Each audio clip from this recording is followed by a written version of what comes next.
Miko Brando, the son of the late actor Marlon Brando, spent much of the last 20-plus years at Michael Jackson's side. He was our guide, taking us through Neverland Ranch. Miko, you've spent a lot of time up here. This place is so big that obviously this isn't just for decoration. This train station was a real train station with a real train. Real train, steam engine train, large one. He had used it for years to get from the residence up to the theater and the zoo, which is about a quarter mile away. Above this fireplace, Miko was there a tribute to Catherine. There was a plaque there that he had made for his mother, because he named the train after his mother, the Catherine. So the train was actually called Catherine. A lot of people would come up here just to hang out, you were telling me earlier, because, of course, there were, as there are around the entire compound. Before you'd reach the train, you'd stop here and have your cappuccino if you want, ice cream, candy apples, all the candy you could think of before you'd ride a train over to the theater. Michael would put on videos on each of the monitors. Correct. The same video. He'd put videos and cartoons. Whoever wanted could sit here and watch them on all these screens, and sit here and eat your candy, eat your all the sweets you'd want. And the kids would just hang out here and watch videos all night long. And this is just a minuscule part, obviously, of the compound here. One small portion of it where people would come and hang out. The outside, here's where the train would come through, Miko, and the marks, you say, sort of show how much it was used, huh? Correct. That just shows you how much steam went through underneath there. And every time you'd blow the whistle, that would have the effect on the brick right there. You say Michael used to blow the whistle. Yeah, right there, and make it loud. You could hear it over the whole valley. You could hear it over the whole property. Once that whistle went, you knew the train was here. Then he took us inside the 13,000-plus square foot house Michael Jackson lived in. One of the things you see around here is the Sycamore logo, because Michael Jackson bought this pretty much intact in terms of the main house. Correct. Yeah, this was the logo of the previous owner. It was called the Sycamore Valley Ranch. So all over the property you see these little sycamore trees.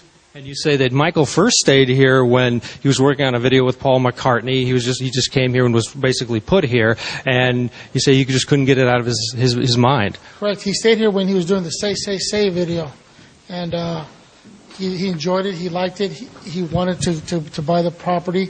Then we went on tour, and during our tour, '88, the back tour, he had bought the property and said, "Hey, Miko, I got the ranch."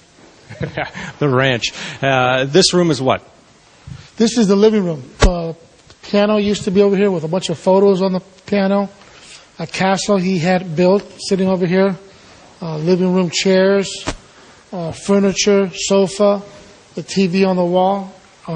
He had a beautiful marble front here in front of the fireplace. He had the Oscar that he got that was standing on the right side of the fireplace.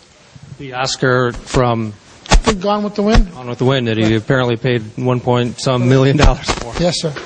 Inside the house, 13,000 square feet. Miko, you say that this was a spot like any family. This was the spot where you hung out. Yeah, this was the focal point of the house, I think. We would all meet here. My father would eat here. Michael would eat here. Everyone would meet here. We'd watch TV with the fireplace here. Sit here on the bar stool here with a kitchen full of food. Video games here on the table. A flat screen TV here on the wall. We had a nice furniture. Everything was very warm. Music. You said your father, you, and Michael used to sit at the table over there for hours? There's a round table here. I think with about 6 or 8 chairs. I think 8 chairs.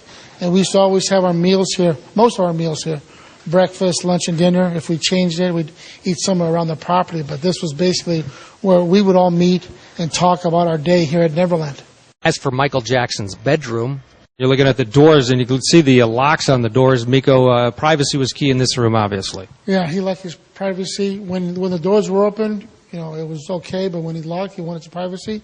He had his privacy. This is one of the bathrooms. There are 2 bathrooms in this suite, and this is the area where Michael Jackson also slept sometimes. There's a staircase up there and a small bedroom upstairs. You say he slept on both levels? Yeah, he slept wherever he felt like sleeping. He'd crash out, so he had a choice of 2. All right, let's swing around here. This is a massive bedroom suite. Let's get to all of it. Here is the view. It's gorgeous. You were married out there. Obviously, it doesn't get much better than that for a view outside your room. No, we had a great... there was a gazebo out there by the tree. We got married there. Everyone was out there. It was beautiful. The flowers, the grass, everything was just immaculate. When you look at the house now, Miko, it is unfurnished, obviously. Give us a sense how different it was fully furnished. Oh, it was the place. I mean, I've seen a lot of houses in my life, but this was the house. There's been a lot of talk about this closet. It is massive, and in the corner of it is a secret compartment or secret little area. And Miko, you said this was sort of a safe room just in case. Yeah, this was just some place, in case something ever happened. It would be where he'd go. For you coming back here, what are you feeling? Numb that I wish he was here, and I wish numb. Ted Rollins, CNN at the Neverland Ranch.